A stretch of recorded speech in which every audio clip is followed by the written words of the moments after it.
focusing on product development, technology collaboration, and regulatory collaboration. So, we have always wanted to do something together because I think it can make a lot of sense for us to do something together as the two leading Asian time zone independent exchanges with a very, very strong internationalized market. So this is something that I have always wanted to do. Magnus and I talked quite a bit about it, so I'm very glad we put it to work today. All right, let's get down to the nitty-gritty. Magnus, what sort of products are we looking at here? And as Charles just said, we have had the opportunity to know each other for quite a number of years now, and I think we share a lot of what needs to happen in this part of the world, and also what we see happen in other parts of the world, or the lack of action is in other parts of the world. We saw a lot of opportunities for Singapore and Hong Kong to closer collaboration. The natural products is exactly why we're here today, is in the futures and derivative market. To take our respective competences of that, looking at Hong Kong on the renminbi capabilities being the real renminbi hub in the world on the offshore renminbi, and Singapore with our futures footprint in the world, whether it's Japan or India or Taiwan or here in the Southeast Asia. Combining the two, we will see quite a number of opportunities in the futures business and derivatives business. That's what we will start doing.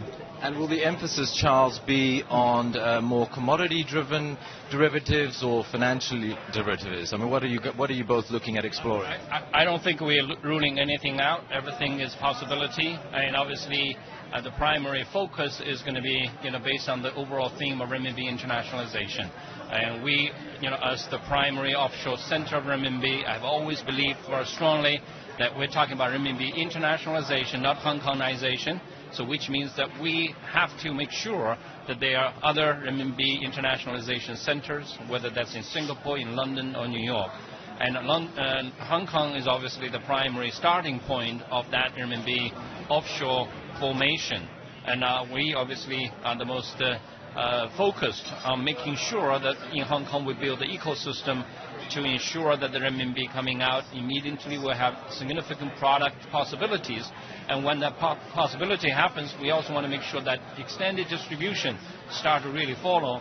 And that really is the logical extension for us to work together so that we, Hong Kong Exchange standing in front of the very big giant in the north, and with Singapore with a substantial distribution with South Asia, and other parts of Asia, and that will be a great connectivity. I think when we talk about it, it's not so much the regulatory issues we have between the two of us. I think we have a good understanding where we are. There is a strong similarities of our tradition, where we come from and what it looks like. What we though see combined is that coming together, we can be a much stronger voice towards other markets. And especially what we see right now in the regulatory changes and the issues we see in the US and in Europe.